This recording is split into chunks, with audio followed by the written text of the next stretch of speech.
Welcome to today's video. In today's video, we are going to create a gorgeous hair mask.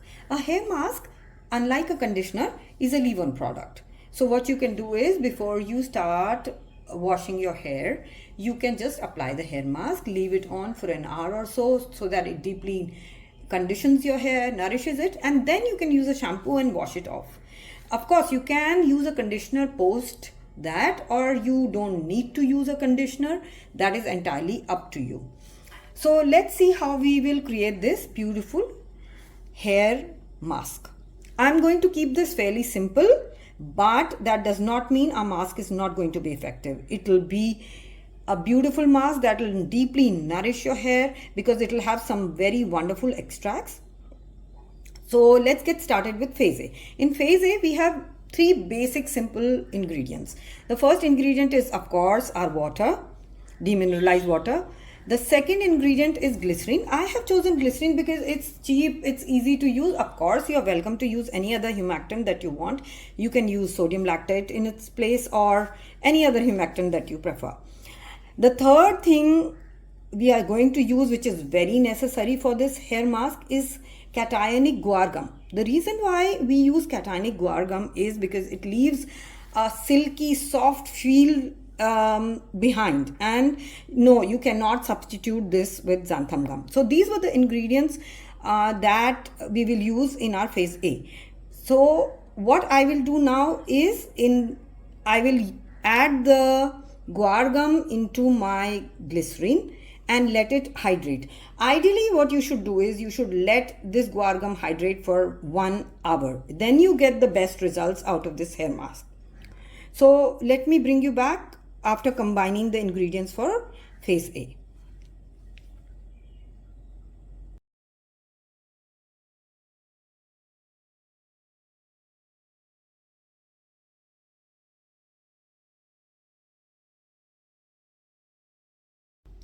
Okay, so let's get started by mixing our guar gum into our glycerin.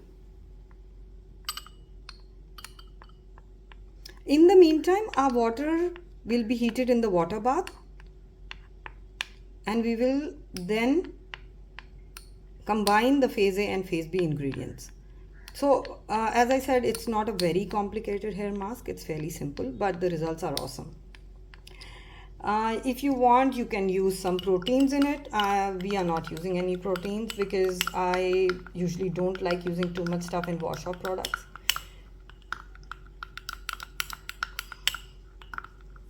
I would suggest you leave the proteins for a leave-on conditioner. That is better, but if you want to, you can. So here, as you can see, the guar gets incorporated very, very easily. And now I'll take you to our phase B ingredients. Okay, so let's get started with phase B. In phase B, we have 5 ingredients. Again, phase B is fairly simple. I have taken argan oil. Argan is a light oil, but at the same time, argan has hair nourishing properties unlike any other oil. It's one of the best oils for hair. However, you can substitute this oil. The second ingredient that we have is BTMS 50. Now, please ensure that you take BTMS 50 and not BTMS 25. The inky is different for both of them, and the effect and the strength is different again. I'm saying strength because some of you might not know what I'm talking about. So please stick to BTMS 50. Ensure when you buy this product that it's not BTMS 25.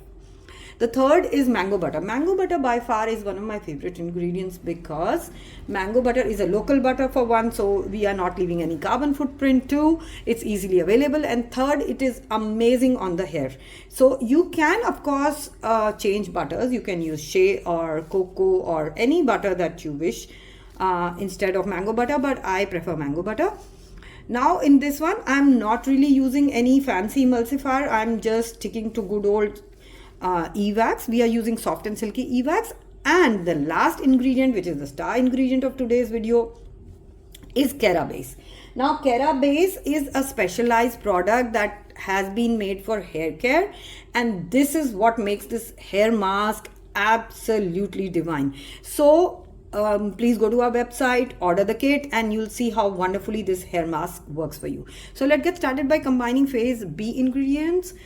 We just pop everything into a beaker which I have sanitized. So as I always say, please follow all good manufacturing practices, which means sanitize every surface, sanitize every beaker, wear gloves, wear a hair mask, and ensure that everything is clean so that there is no contamination whatsoever in your final product. In goes the mango butter. Here goes our e-wax and our Kera base. As you can see, it's a yellow product. It's very different from any emulsifier I'm sure that you've seen. Kera base takes a little while to melt, as does BTMS 50. So please ensure these are fairly well melted. Now when both my phase B and phase A ingredients are totally melted, we will combine them and voila, you have almost your hair mask, and then we'll add some beautiful extracts. So let me bring you back for that. Alright, so let's take a look at our phase C ingredients now. As I promised you, there are 3 beautiful extracts, and I'll tell you the reason why I've chosen these particular extracts. The first one is Bhringraj extract. Now the reason, I'm sure most of you know why, but I'll tell you nonetheless. Bhringraj promotes hair growth, it prevents hair fall and reduces dandruff. So it's an excellent source for your hair. The second one is Amla. Amla, or Amla as it's known, is rich in vitamin C. It promotes hair growth, reduces external damage, and it acts as an anti-breakage agent. So you see where we are headed with these 3 extracts. The third one is Shikakai. Again, it reduces dryness, it detangles your hair and reduces hair fall.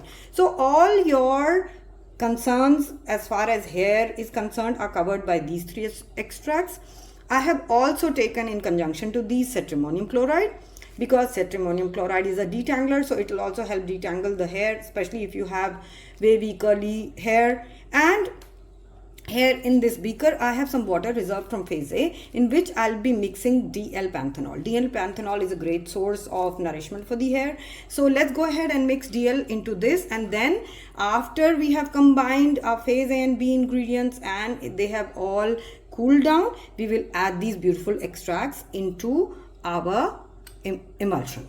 So here I'm going to put my DL panthenol into the cooled water so that it mixes into the water, and we can add it straight up into the emulsion once we are done with it.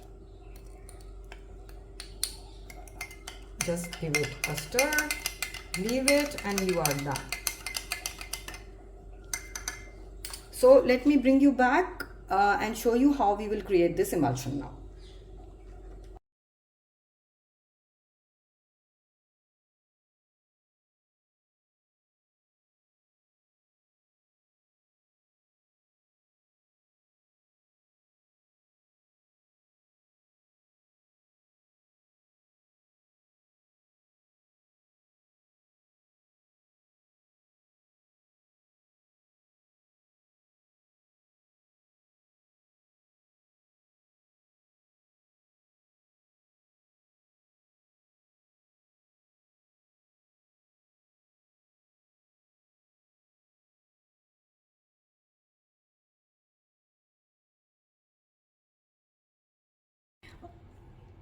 Okay, so now that both our phases are hot and melted, I'm going to add phase B into phase A. The guar gum is already there, and just give it a nice blend.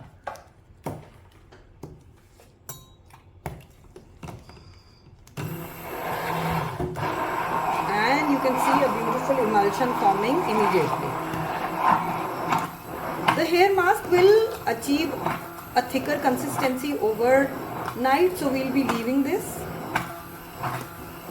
So can you see an emulsion has formed, and it's relatively thick. It will become thicker overnight. Make sure you blend this emulsion for at least 15-20 minutes with a little bit of 10-second rest in between, so that the emulsion is formed properly, because it requires a little bit of blending.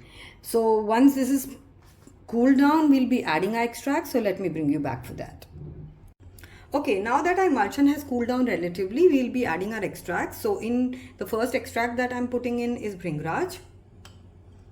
After each extract, we will give it a nice blend.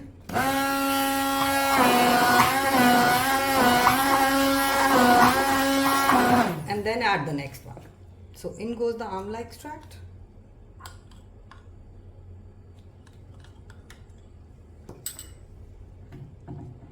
And here goes our shikakai extract.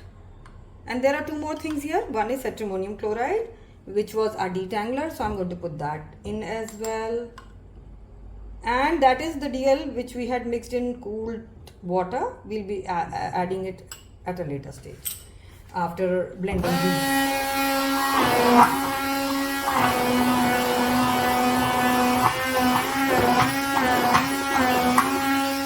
So as I mentioned earlier, please ensure that everything is blended well into your emulsion. And now I'm going to add the DL panthenol into my emulsion and give it a nice blend.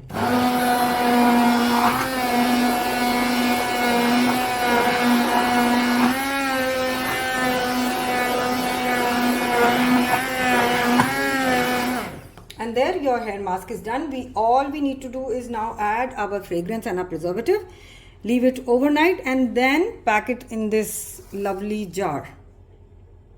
But do wait overnight because the emulsion will achieve the desired consistency. So let me bring you back for the fragrance and the preservative. Okay, now our emulsion has cooled down totally. It's around 30 degrees. Now we'll be adding our fragrance and our preservative. Most preservatives will work even at 60 degrees, but it's a good idea to wait until the cool down and then add your preservative so that you have no doubt whatsoever that it's working.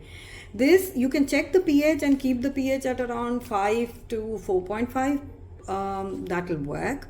But you don't really need to test the pH because most emulsions, when I'm talking about hair products, really don't need to be tested because it's not your skin, and hair works between a range of pH of 3 to 7. So whatever it is, it will work.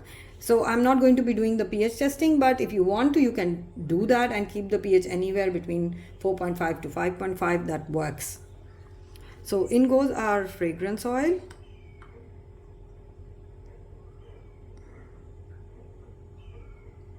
I'll mix this first and then add the preservative and give it a nice blend. And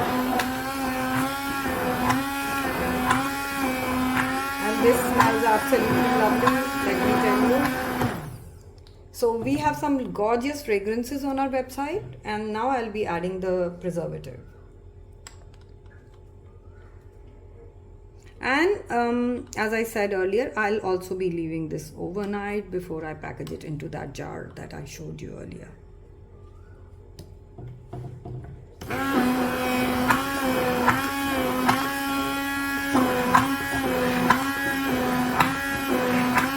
And it's got a beautiful, gorgeous, creamy texture, which I'll show you in a bit. And there, you just made a gorgeous leave-on. You will be leaving this on for an hour or so before you wash it off. So it's like a leave-on hair mask. And do comment, let us know how you liked it so that we know how you like our videos and what improvements we could do. We always welcome your comments. Happy formulating, and we'll see you next time. Bye.